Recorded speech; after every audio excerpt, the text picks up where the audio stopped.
Nothing wrong with Connor O'Gara, Saturday Down South, national senior columnist. Connor got a lot of day ones across the SEC for head coaches, which we got to talk about Arkansas first. What do you think about this Ryan Silverfield hire? Yeah, so guys, just to put this in a personal context, yesterday go out for a walk with wife and daughter at like 11 a.m. Eastern time, and come back from a 20-minute walk, and 3 SEC coaches had been hired. And I was like, whoa, this all happened one after another. And I bring that context into it because I know Arkansas fans feel like they had to wait on everybody to get a date to the dance, and they were essentially left trying to figure out what their option was going to be after everybody else had already made their choice. And that's a frustrating feeling. I totally get that. But if you're going to look back on this hire 2-3 years from now and feel like you added stability, then that's kind of all that matters. And Ryan Silverfield is somebody that could, in theory, add stability. He was at Memphis, obviously, for a decade. I'm sure you guys have talked a ton about his background, having the offensive line background, feeling like that needs to just be a part of whatever sort of Arkansas identity there is moving forward. But, you know, there are going to be questions. There are going to be legitimate questions of how does this guy adjust to a situation that's going to be very different than what he had at Memphis, where you had the advantage a lot of the time in the AAC, and you had this advantage knowing that place very well inside and out. And he's going to have to learn Arkansas. He's going to have to get that alignment there because it's a very steep uphill climb, and especially for a coach who was, 12-20 against teams that were 500 or better. There's only one way to go at Arkansas. You got to go up. I do want to ask you about. I think it's about a B+, A- higher, Connor, as far as with Arkansas and Silverfield. The over under though with Lane Kiffin and LSU. If I asked you, which I'm going to, 1.5 national championships, what are you taking? I'll take the under. I will. And look, I think what Lane has done at Ole Miss is remarkable. I think he's the best coach in program history, which made it all the more baffling to try and think of why he felt like he didn't have enough there. And I do think that there is kind of this expectation that whoever goes to LSU is just going to win a national championship. Brian Kelly was the first real coach who went to LSU under that premise, and Lane is now the second. Now, I think getting alignment there is not always going to be easy. Like, as much as everybody just kind of assumes everybody's going to get out of Lane's way and he's going to get to spend as much as he wants, make this higher and that higher and the other, it's just not as easy at a place that has true tradition like LSU does. And so I do think that the staff he's putting together is remarkable. I think that he's going to be able to do unbelievable things. This is still someone that we've never seen coach on the playoff stage. We haven't seen him coach in a conference championship game even. And USC should have been there, but they couldn't because of sanctions from the Pete Carroll era. But you know what I'm saying? Like, this is someone who has been given the keys to a college football power, and we're not sure that he's going to be able to steer the car down the road. Now, I think it's going to be 2-3 years before we have a really good idea of him being able to answer that question. But I would take the under on that, and I would say 1 or 0 is more likely. So speaking of Kiffin's staff, I don't know who he's taking with him, or I'm sure he tried to take just about everybody. Who's he taking with him? Charlie Weiss Jr., the OC that he had at Ole Miss, who's his play caller. He's got Blake Baker, the defense coordinator at LSU, staying there, which is huge. I mean, that is monumental. And it's looking like he's going to have some of those key pieces, a couple of his staffers from that Ole Miss on the offensive side of the ball coming with him as well. They were on the plane going to Baton Rouge. That's the expectation. So the idea of Lane Kiffin pairing up with Blake Baker is terrifying. I mean, you could make the case that Lane is as good as an offensive mind as there is in the SEC, and that Blake Baker might be the best defensive coordinator in the SEC. Now, maybe he's not as good as like a Kirby Smart or something like that, but you get what I'm saying. That is an unbelievable combination if you're starting over. And that's what LSU is doing. They are going to be starting over. They're going to have a ton of questions that they're going to have to answer. And Lane is really good at starting over because he kind of does it every year with the way that he recruits the portal. But, yeah, this staff that they're putting together, he's going to have full alignment there, and they're going to have one of the top staffs from the jump in all of college football. Hey, Connor, what SEC teams, are there 5 SEC teams that you have in the playoff 12? Give me your SEC teams you got making it when the committee hands it out next week.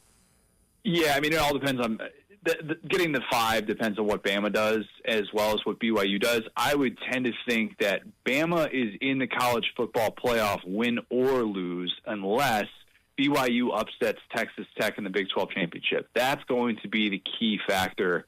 And it's weird to think that that could be something that gets Bama out of the playoff. But I do think working in Bama's favor if BYU loses to Texas Tech is last year we have the precedent with SMU, them losing in the ACC championship and not necessarily falling out of the playoff. That is not the precedent that the College Football Playoff Selection Committee wants to establish. They do not want teams feeling like, oh, they're at risk if they go to the conference championship. So I think that will be the fifth in. I think Oklahoma is ultimately going to get a home playoff game, although, my goodness gracious, that was an ugly game on Saturday against LSU. And then Texas A&M is still going to be in the mix. I think they're going to probably be around that 6th seed. They could be a 7th seed as well in hosting a home playoff game. And then Georgia, of course, is going to be there. And then Ole Miss, who, by the way, is still going to be in the college football playoff. And you can tell me that they don't have their staff there. They're still going to be in the college football playoff. They're not going to get Florida State treatment because we haven't seen what it looks like without Lane Kiffin and his offensive staff. So I think that's kind of how it's going to shake out. How does Ole Miss change under Pete Golding? Not necessarily this year with this team, but in the future. I mean, there's no. I don't think anybody has that sort of personality like Kiffin does.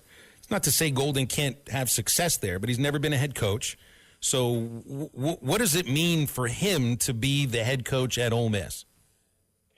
This reminds me a little bit, and this is.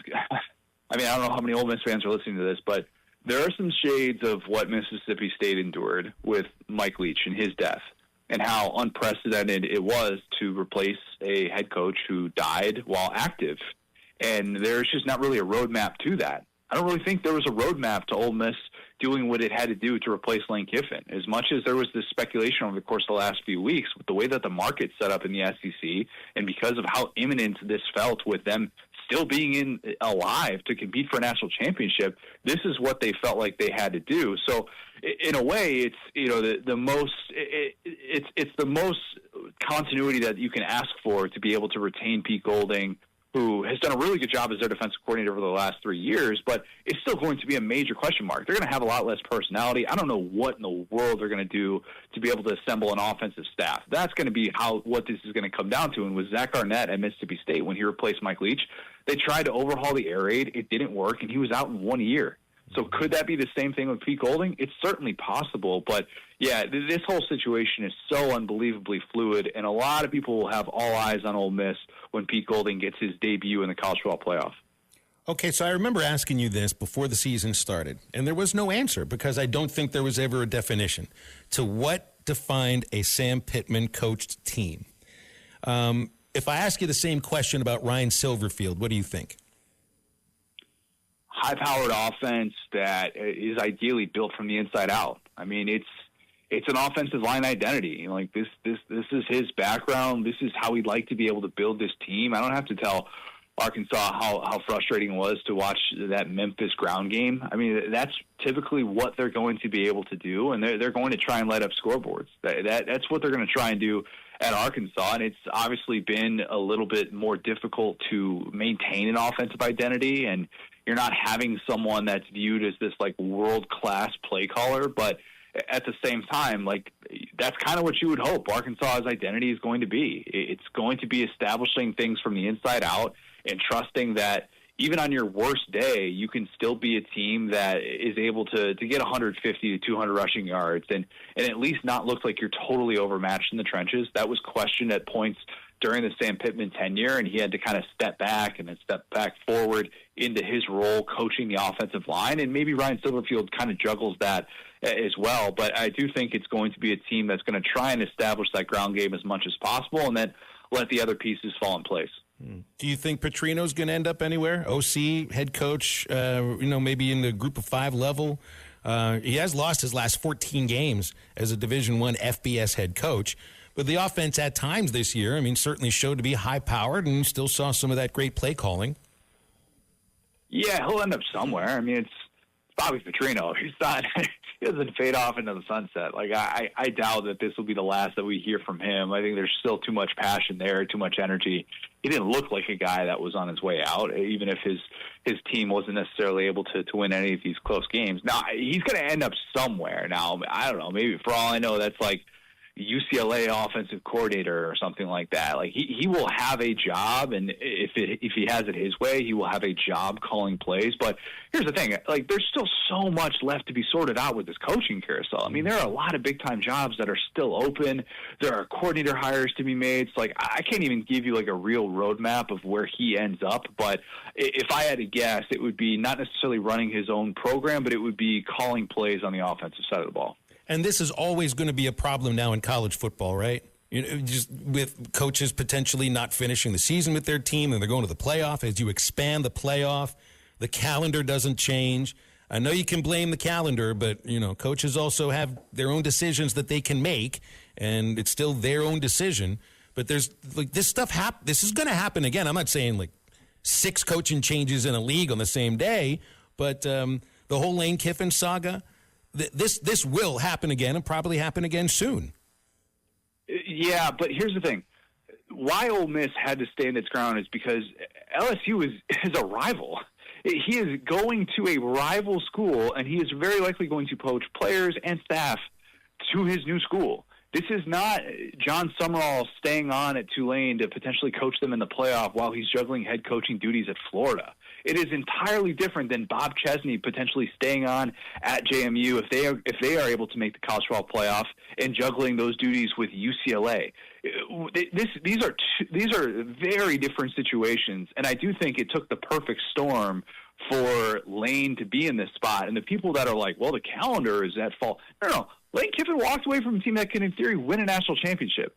Like, this just doesn't happen. And if you're the school that he's leaving, you're not supposed to just be like, well, I guess, this is our only opportunity. No. Stand up for something. And you know what? I give Keith Carter so much credit for being able to stand up and say, no, you don't just get to have your cake and eat it too in this scenario. You are leaving. You are leaving to go to a school in the conference.